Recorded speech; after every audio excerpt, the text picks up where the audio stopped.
It's the middle of the 1st century CE, and we're visiting the region of Galatia in Asia Minor. Two members of the Galatian Christian community are chatting. We'll call them Richard and Peter. Richard informs Peter that since he's become a Christian, he decided to get circumcised. Oh my God!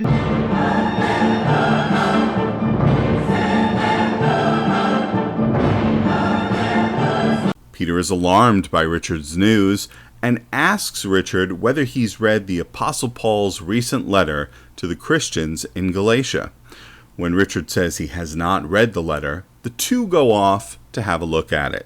Peter shows Richard Paul's caustic denunciation of circumcision in his letter to the Galatians.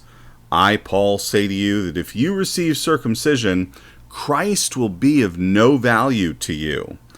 Those who get circumcised must keep the whole law and are severed from Christ because the law is not of faith. Those who get circumcised are doing it so they may not be persecuted for the cross of Christ. Peter shows Richard that Paul sets a personal example. If I were still trying to please men, I would not be a bondservant of Christ. Richard decides not to get circumcised.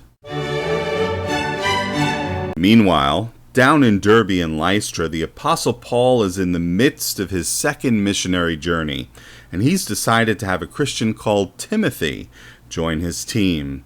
Timothy has a great reputation. His mother is a Jewish believer in Jesus, and his father is a Greek. By the way, Timothy's not circumcised. Paul decides to circumcise Timothy. Oh my God!